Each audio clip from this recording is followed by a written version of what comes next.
여러분 미국 이렇게 살면서 제가 한국에 있을 때는 잘 몰랐는데 굉장히 큰 차이를 하나 이렇게 느꼈던 게 뭐였냐면요. 비리 굉장히 많이 온다는 거예요. 비리. 그래서 지금 이 사람은 이렇게 일하다 그런 게 아니라 앞에 돈 내라고 하는 비리 지금 많이 와가지고 근심하고 걱정하는 일들이 참 많죠. 아마 여러분들도 마찬가지일 겁니다. 그래서 미국 생활을 제가 처음 시작할 때 어떤 분이 그러더라고요. 목사님, 미국에서는 성공하는 방법이 있습니다. 비리를 안 만드는 겁니다. 그랬다고 그래요. 그래서 근데 안 그래요. 아무리 안 만들라 그래도 자꾸 이렇게 비리 많아지는 것을 제가 경험합니다. 근데 문제는 처음에 이제 이렇게 자꾸 날라오다 보니까 뭐 이렇게 전기세도 내야 되고 뭐도 내야 되고 뭐 크레딧 카드도 내야 되고 막 이렇게 굉장히 많은데 문제는 이제 비리 많이 날라오다 보니까 사실 돈이 없는 것도 문제지만 이걸 좀 다음에 내야 되겠다 해가지고 이렇게 뒤에 밀어놨다가 그냥 그거를 갖다가 연체하는 일들이 굉장히 제가 많았던 거예요. 그래가지고 또 미국에서는 한번 연체하면 어떻게 됩니까, 여러분? 벌금이 크레딧도 크레딧이지만 벌금이 막 엄청나게 붙어요. 막 상상할 수 없을 만큼. 그리고 뭐 은행 같은 경우는 은행 잔고를 잘 채워넣지 않으면 막 35불, 40불씩 막 그렇게 부과를 하는 아주 이상한 나라입니다. 그래가지고 제가 미국에서 참 곤욕을 많이 치렀어요. 한국에 있을 때만 해도 그때만 해도 뭐 한 15년 정도 전인데 이미 자동이체가 굉장히 일반화돼 있어서 웬만한 서류는 다 자동이체를 이렇게 했는데 미국에는 그게 안 돼 있었던 거예요. 요즘에는 이제 자동이체가 다 됩니다. 그런데 그때만 해도 안 돼가지고 아주 그것 때문에 애를 먹다가 나중에는 이제 습관이 좀 바뀌었어요. 어떻게 습관이 바뀌었냐면 비리 오면 그냥 바로 거기서 내는 거예요. 무조건 그냥 어쨌든 좀 해가지고 그렇게 해야 어떻게 해요? 그 날짜를 안 잊어버린다라고 하는 그런 강박관념 같은 게 좀 있습니다. 근데 저희 집사람은 자꾸 미뤄서 그것 때문에 서로 갈등을 한 적도 있었어요. 근데 비일은 또 그렇다 치고 제게 또 한 가지 고민이 뭐였냐면 성도들하고 약속을 해놓고 자꾸 약속을 잊어버리는 거예요. 그런 일들이 좀 많았어요. 어쨌든 교회가 크지 않아도 교인들이 뭐 제가 그래도 한 4, 50명 상대를 해야 되니까 또 목사님들도 있고 막 교단 일도 있고 그러다 보니까 사실은 이게 기억해야 될 일들이 많은데 옛날에는 제가 머리가 굉장히 좋았습니다. 그래서 뭐 안 적어도 다 됐는데 나중에는 네 알겠습니다 해놓고 까맣게 잊어버릴 때가 너무너무 많은 거예요. 그래가지고 한번 우리 교인들도 굉장히 당황하셨을 때가 있을 거예요. 목사님이 약속을 까맣게 잊어버리고 있어가지고 신방 간다 그래놓고 잊어버린 적도 있었고 뭐 해준다 그래놓고 만나기로 했는데 잊어버린 적도 있었고. 그래서 이제 요즘에는 제가 습관이 이제 어떻게 바뀌었냐면 핸드폰에다가 약속을 잡는 그 순간 꺼내서 이제 스케줄에 예약을 해놓는 거죠. 근데 혹시나 교인들 가운데 목사님이 대화하다 무슨 핸드폰 지금 문자를 보내나 이렇게 오해하지 마시길 바래요. 뭐 하는 겁니까? 제가 일정을 꼭 기록해서 안 잊어버리려고 메모를 해놓는 거예요. 자, 여러분, 우리가 세상 살면서요, 무언가 잊어버리지 않는다라고 하는 것, 그리고 또 기회를 잘 포착해서 그때 제때 한다라고 하는 것이 세상에도 굉장히 중요합니다. 그리고 만약에 그 기회들을 잘 포착하지 못하면 우리는 많은 손해를 보게 될 수도 있습니다. 그런데 사실 세상에는 또 그래도 그렇다 치더라도 절대로 우리가 미루거나 혹은 그 기회를 놓쳐서는 안 되는 일들이 있어요. 그게 바로 뭐냐면 신앙생활에 관계된 일입니다. 주님을 섬기는 일이다라고 하는 거예요. 복음을 전하는 일이다라고 하는 것입니다. 왜냐하면요, 사실은 우리가 신앙생활을 할 때 그런 어떤 긴박감을 가지고 신앙생활을 하지 않지만, 그러나 우리가 하나님 앞에서 기억해야 될 것은 우리가 주님을 섬기고 하나님의 일을 할 수 있는 기회가 제한되어 있다는 거예요. 주님을 만날 수 있는 기회가 제한되어 있다라고 하는 것입니다. 그런데도 불구하고 어떤 사람은 그 기회를 그냥 소홀하게 생각해가지고 그 기회를 놓쳐버리는 일들이 많이 있죠. 여러분, 특별히 여러분 노아 이야기를 여러분 잘 아실 것입니다. 노아는 자그마치 하나님의 명령을 받아서 120년 동안이나 방주를 만들었습니다. 120년 동안이나. 그런데 사람들은 노아를 잘 이해할 수가 없었어요. 왜냐하면 산에다가 배를 만드니 저 사람이 미쳤다라고 아마 생각을 했던 것 같습니다. 그런데 사실 하나님께서 120년이라고 하는 긴 기간 동안 노아에게 방주를 만들려고 했던 것은 그 공사가 크고 저는 많기도 했지만 하나님께서 그 120년이라고 하는 기간 동안 사람들에게 회개할 기회, 하나님 앞에 돌아올 기회를 주지 않았나 하는 생각이 듭니다. 그런데도 불구하고 그 사람들은 그 기회를 받아들였습니까? 못 받아들였습니까? 못 받아들였어요. 받아들이지 않았어요. 그래서 결국 홍수가 시작이 됐을 때 그제서야 방주의 문을 두들겼지만, 물론 성경에는 그렇게 자세히 안 나오지만, 그러나 이미 방주의 문은 닫혀서 그들은 하나님의 영원한 심판을 자초할 수밖에 없었다라고 하는 것이죠. 여러분, 오늘 성경에 보면요, 이와 유사한 사람들이 등장합니다. 바로 바리새인과 서기관들이다라고 하는 것이죠. 바리새인과 서기관들은요, 사실은 어떻게 말하면 굉장히 큰 축복을 받은 사람이라고 말할 수 있어요. 왜냐하면 그 사람들은 누구를 자기 눈앞에 봤습니까? 예수 그리스도를 자기 눈앞에 봤습니다. 그들은 어쩌면 가장 잘 예수님을 믿을 수 있는 가능성을 가지고 있는 사람이었어요. 왜입니까? 그들은 성경을 너무나 잘 알고 있었고, 율법을 너무나 잘 알고 있었고, 구약에서 그렇게 반복해서 예고한 그 메시아에 대해서 그 어느 누구보다도 가장 잘 알고 있었던 사람들이 누굽니까? 바리새인들과 서기관들이었어요. 그런데 그들은 눈앞에 있는 예수님을 받아들였어요? 못 받아들였어요? 못 받아들였어요. 그 기회를 어떻게 다 날려버린 것이죠. 예수님께서는 여러분 오늘 본문에서 누가복음 12장 54절과 55절에서 그들의 어리석음을 이렇게 책망하셨습니다.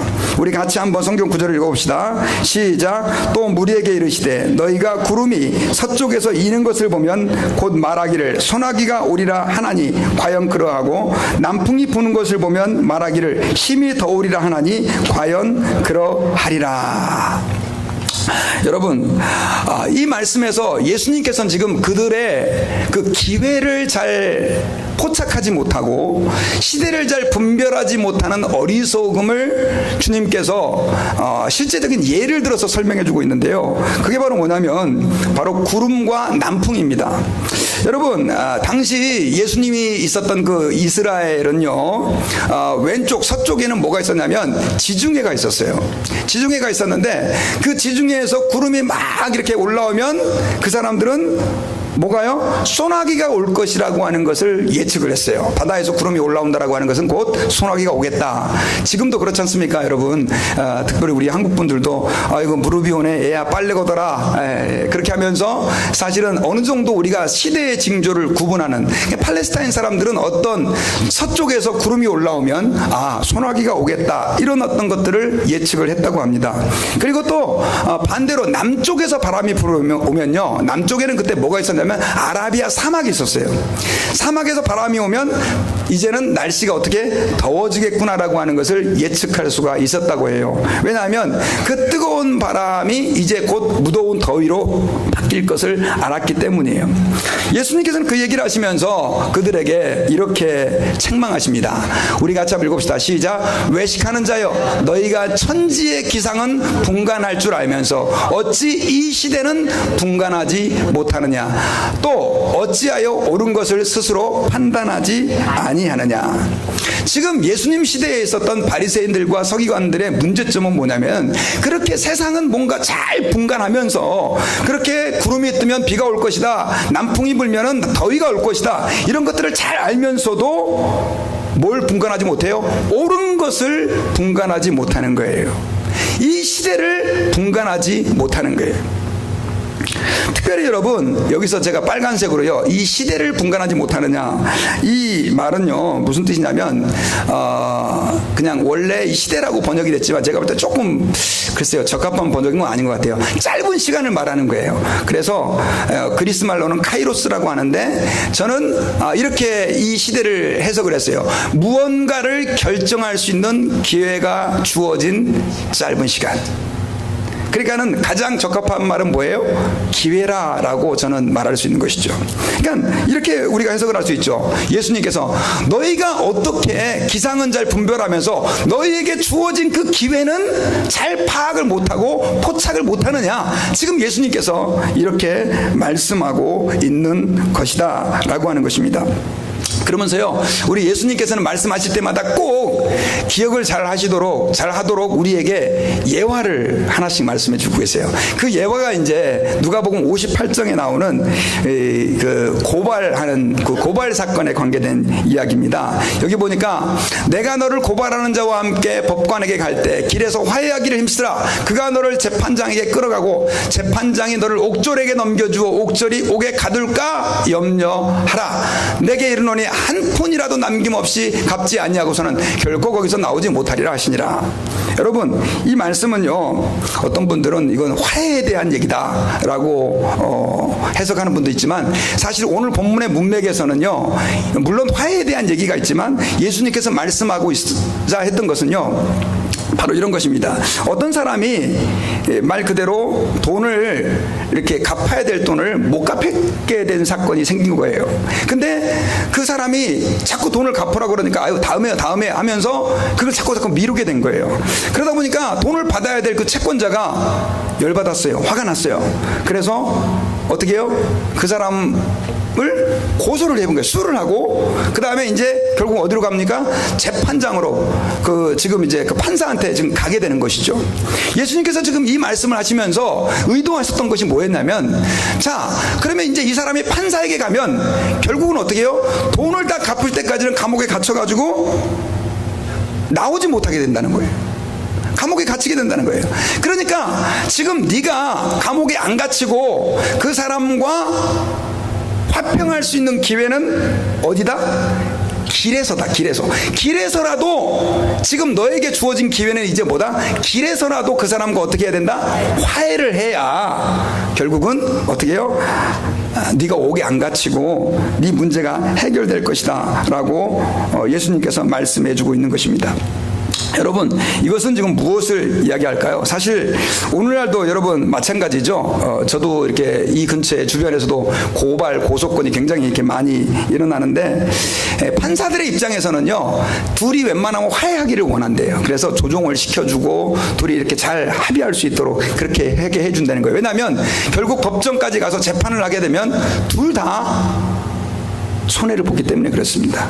그래서 오늘날도 뭐 이건 이상한 상황이라고 저는 말씀드릴 수 있는데, 어쨌든 예수님께서 지금 이걸 말씀하신 건 뭐냐면, 지금 우리 사람들에게는요, 다 모든 기회가 영원히 주어져 있는 것이 아니라 어떤 특정한 짧은 시간 동안 주어져 있다라고 하는 것을 우리에게 말씀해 주고 있는 거예요. 그러니까 오늘 본문에서 주님이 가르쳐 주고자 했던 그 가장 핵심적인 건 뭐냐면, 바리새인들과 서기관 너네들이 지금 너희 앞에 와 있는 나를 받아들이고 믿어야 된다. 그리고 그 기회는 계속되는 것이 아니다 라고 하는 것을 예수님이 설명해 주고 있는 거예요. 그래서 여러분, 오늘 이 말씀에서 저희가 중요한 몇 가지 우리 교훈들을 한번 좀 생각해 보기를 원해요.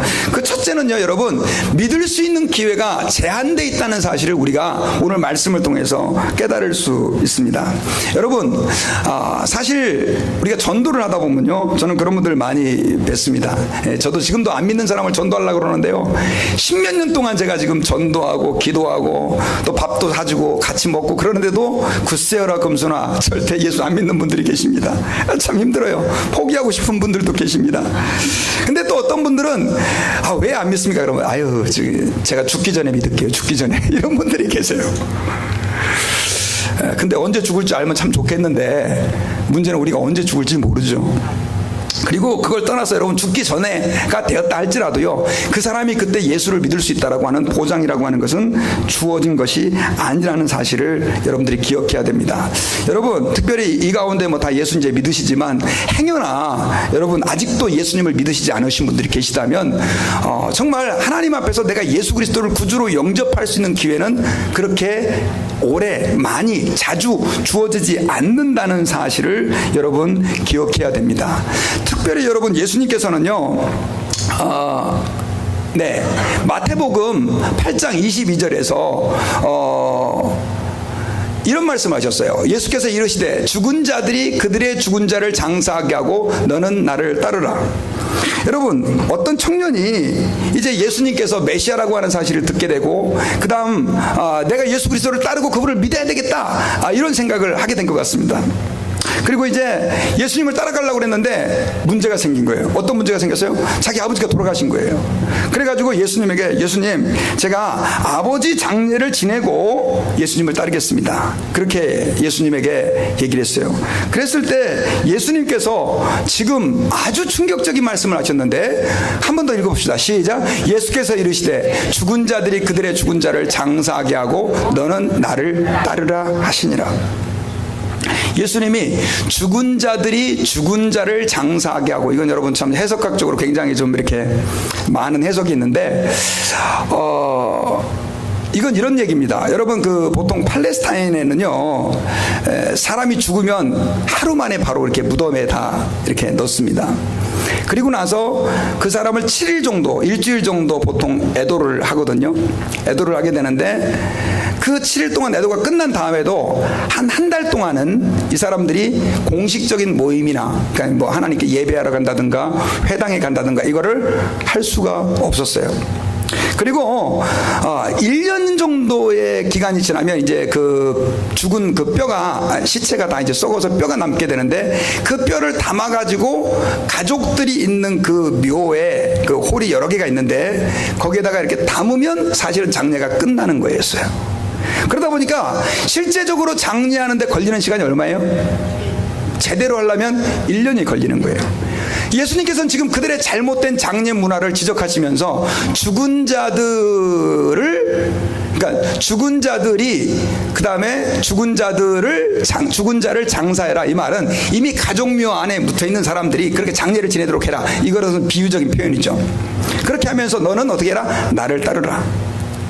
여러분, 이 말씀 때문에 어떻게 말하면, 잘못 오해를 하면 이건 불효자, 예수님께서 불효를 가르치네라고 생각할지 모르겠지만 그게 아니에요.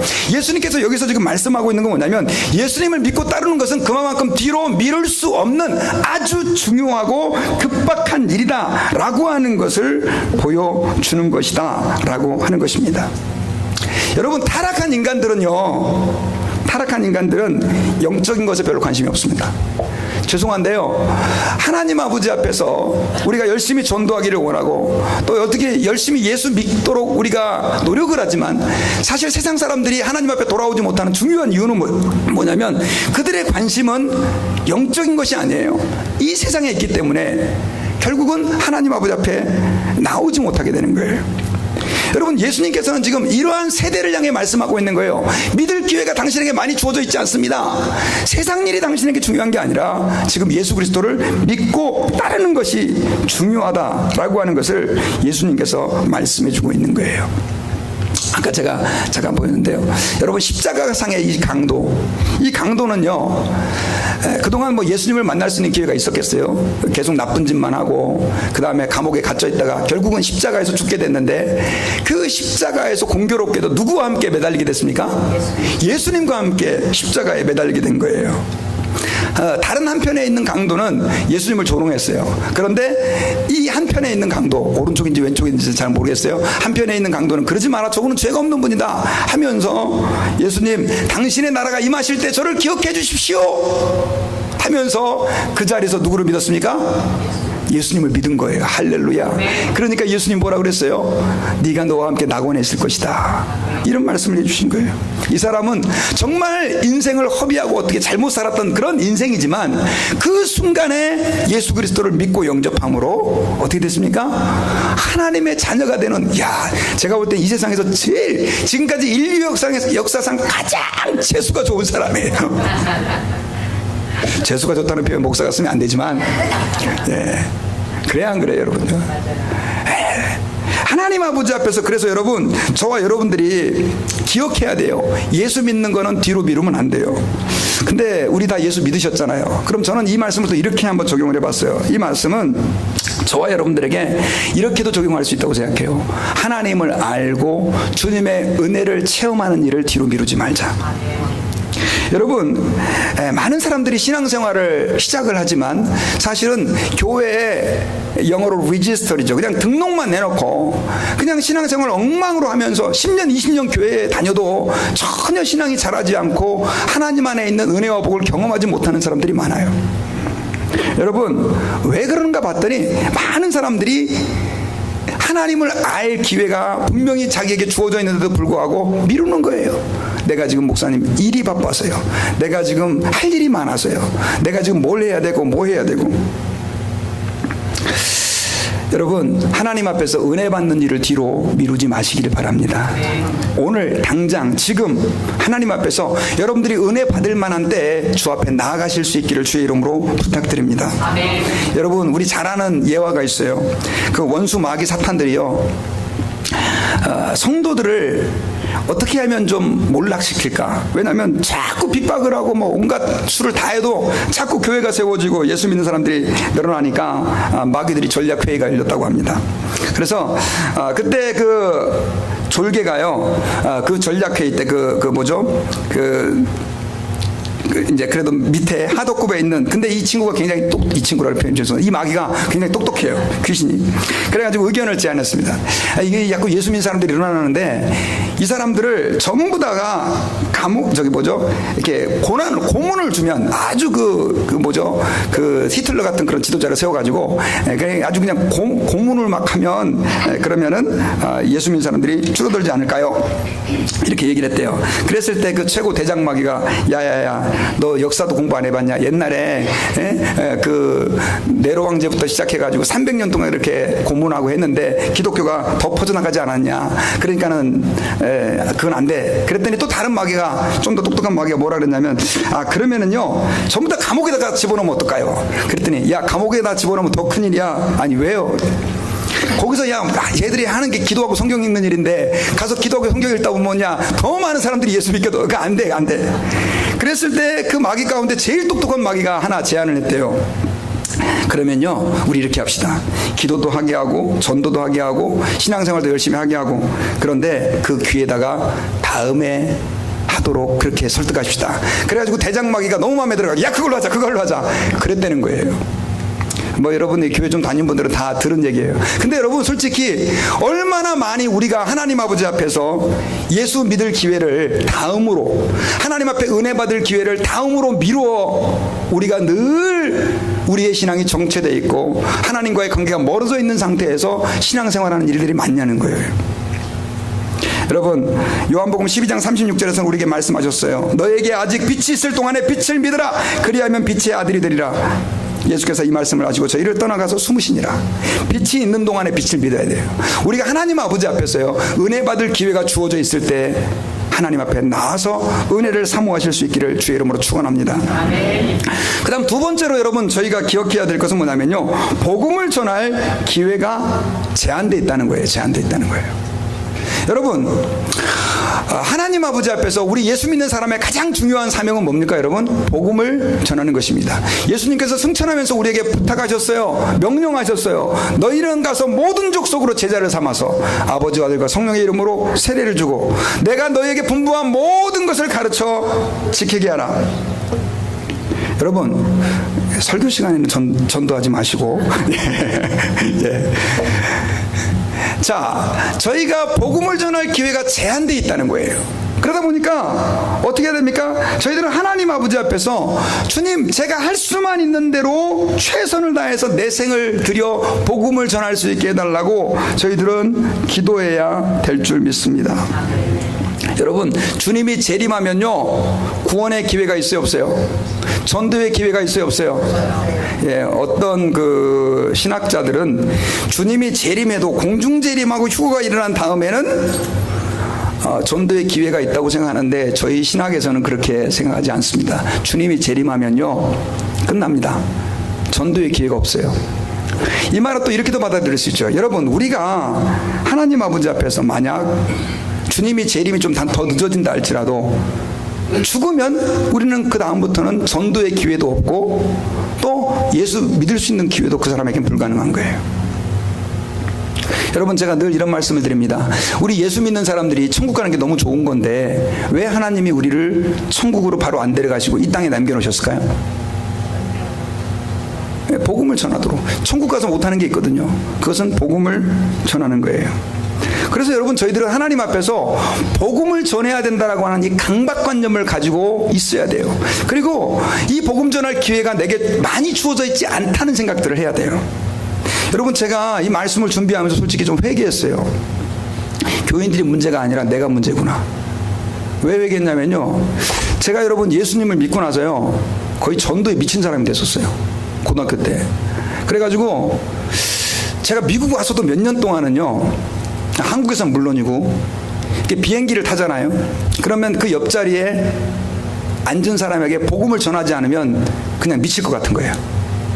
내가 마치 하나님으로부터 복음을 안 전했다라고 하는 그 막 책망을 받을까봐 너무 두려운 마음도 있고, 하여튼 그 책임감이 굉장히 강했어요. 그래서 하여튼 계속해서 옆에 앉은 사람한테 제가 뭐 영어를 얼마나 잘하겠습니까? 하여튼 뭐 되는 영어 안 되는 영어 해서 복음을 전하려고 막 애를 쓰고, 심지어 무슬림인 사람들도 저는 가리지 않았었어요. 그래서 해가지고 어떻게든 복음을 전하려고. 근데 제가 말씀을 준비하면서 제 자신을 봤는데, 이야, 그 열정이 많이 식은 거예요. 그 열정이. 그러면서 생각난 사건이 있었어요. 한국에 있을 때, 여러분, 제가 지금 설교를 하고 목사를 하니까 성격이 이렇게 외향적이지만 실제로 한국에서는 굉장히 영어로 샤이하고 부끄러움을 많이 타는 성격이었어요. 근데 예수 믿고 복음을 전해야 된다고 생각하니까 이게 고속버스를 타고 이렇게 지방을 한 3시간씩 이렇게 가게 되면 또 어떻게 해야 됩니까? 그 옆에 있는 사람에게 복음을 전해야 되잖아요. 근데 옆에 앉은 사람에게 1시간 반 동안 말을 못 꺼내는 거예요. 1시간 반 동안. 그래가지고 1시간 반 동안 계속 속으로 기도하는 거예요. 하나님, 말을 해야 되겠는데 용기가 안 생깁니다. 그러면서 지금도 기억이 나는 게, 그러다가 1시간 반 지나니까 휴게소에서 잠깐 섰잖아요. 그래가지고 휴게소에서 거기서 이제 화장실도 다녀오고 잠깐 이렇게 빵 이렇게 먹는데, 그때 제가 바나나 우유, 지금도 기억이 나요. 아주 오래전 일인데 바나나 우유로 2개를 샀어요. 2개를. 그래가지고 하나는 저를 마시면서 옆에 있는 사람한테 딱 주면서 드세요. 바나나 우유 괜찮으세요? 네, 자기 좋아한대요. 그래가지고 말 터가지고 1시간 반 동안 열심히 그 사람에게 복음을 전했어요. 왜 그렇게 했을까 봤더니요, 이 사람은 내가 지금 복음을 전하지 않으면 평생 복음을 들을 수 있는 기회가 없을 수도 있다는 거예요. 근데 여러분, 지금은 그런 마음이 너무 식어졌어요. 저를 위해서 좀 기도해 주세요. 저부터 회개하고, 여러분, 우리가 하나님 앞에서 이 복음의 긴박감을 회복해야 될 줄 믿습니다. 제가 여러분 말씀을 준비하면서 너무 은혜 받은 동영상이 하나 있어요. 이걸 여러분들과 함께 같이 한번 보기를 원해요. 프랭크 제너라고 하는 분인데요, 한 5분 정도 되는 동영상인데, 이분은 40년 동안 복음을 정말 듣든지 안 듣든지 전한 사람이에요. 여러분이 이 사람 같이 한번 좀 보기를 원합니다.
in a Baptist church in Crystal Palace in southern London.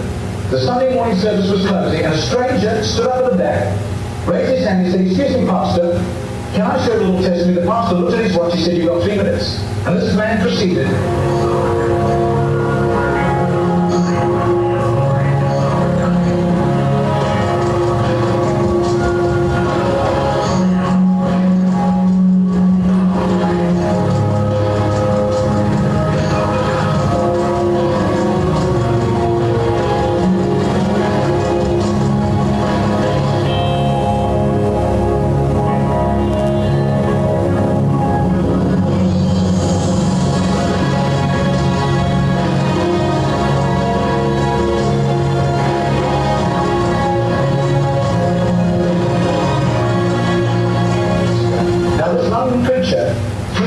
To the UK and was speaking at the Keswick Convention in the Lake District, and he threw in these 3 testimonies at the close of his teaching session. 4 elderly pastors came up and said, we got saved between 25 and 35 years ago, respectively, through that little man on George Street giving us a tract and asking us that question. He then flew the following week to a similar convention in the Caribbean to missionaries. And he shared the testimonies. At the close of his teaching session, 3 missionaries came up and said, we got saved between 15 and 25 years ago, respectively, through that little man's testimony and asking us that same question on George Street in Sydney. Coming back to London, he stopped outside Atlanta, Georgia, to speak at a Naval Chaplains Convention.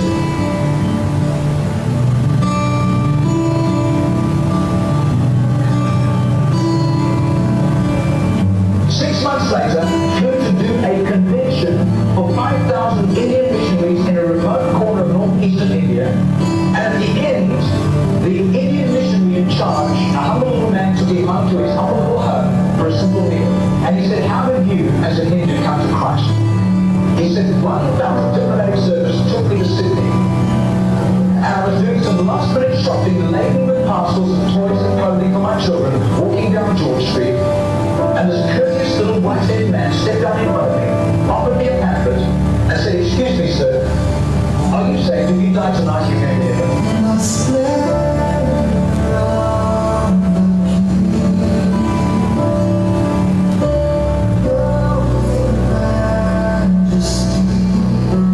I do. His name is Mr. Gable, but I don't think he does it anymore. He's too frail and elderly.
디모데후서 4장 1절과 2절에 보면요, 하나님 앞과 살아있는 자와 죽은 자를 심판하실 그리스도 예수 앞에서 그가 나타나실 것과 그의 나라를 두고 엄히 명하노니 너는 말씀을 전파하라. 때를 얻든지 못 얻든지 항상 힘쓰라.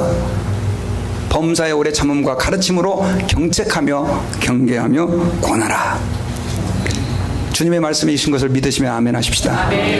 여러분, 주님께서는 우리에게 기회가 그렇게 많이 다른 사람들에게 주어져 있지 않으니 너의 인생을 복음을 전하는 일에 사용하라고 했고요. 이 노인은 40년 동안 한 사람도 예수님을 자기를 통해 영접한 안 한 줄 알았더니 조사해 보니까 몇 명이요? 14만 6천 명이 예수 그리스도를 영접했다고 해요.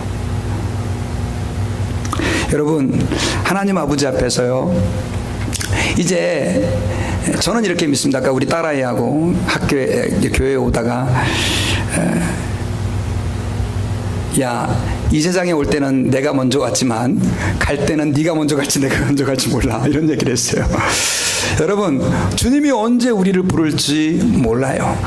그러면 그때 주님 앞에 섰을 때 우리가 주님 앞에 뭘 했다라고 뭐라고 말할 수 있겠습니까?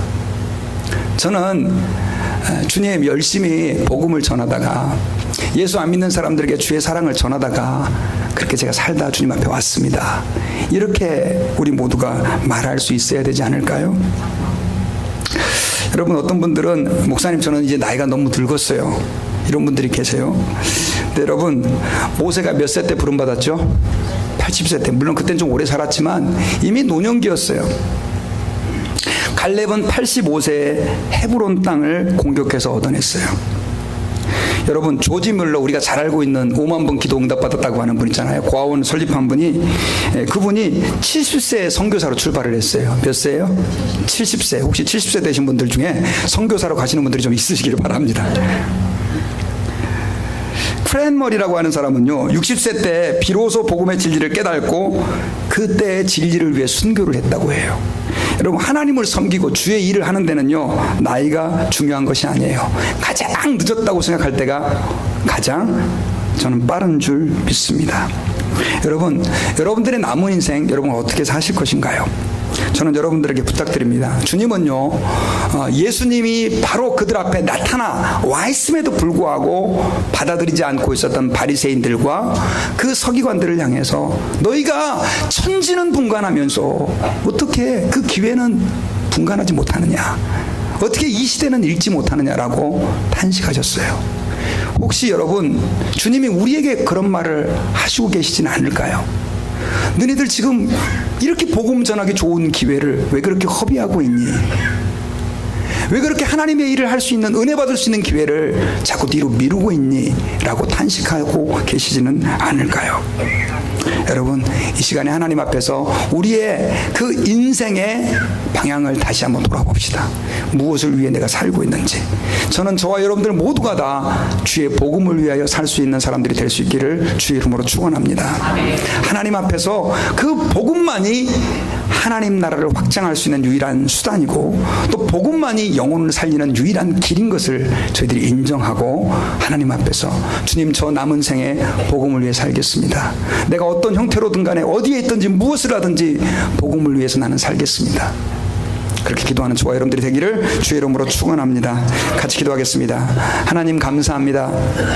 저희들 말씀을 통해서 우리에게 그렇게 기회가 많이 주어져 있지 않다는 사실을 알게 하신 것을 감사합니다. 하나님 앞에서 오늘 말씀을 들으며 또 다시 한번 저희들이 어떻게 살아왔는지, 무엇을 위해 살고 있는지를 돌아봅니다. 하나님, 오늘 저희들이 다시 한번 삶의 목적을 발견했습니다. 복음을 위해 저희들 살기를 다짐합니다. 주님께서 기뻐하시는 그 길을 우리의 남은 생애 동안 가기를 원합니다. 지금까지 우리의 인생 돌아보면 잘못 살 때 너무 많이 있었고 헛되게 살 때 너무 많이 있었지만, 우리의 남은 생에는 주의 복음을 위하여 우리 인생을 헌신하기를 원합니다. 하나님, 우리와 함께 해주시고 우리에게 은혜를 주시고 성령으로 충만케 해주시고 힘을 주옵소서. 예수님 이름으로 감사하며 기도하옵나이다. 아멘. 우리 모두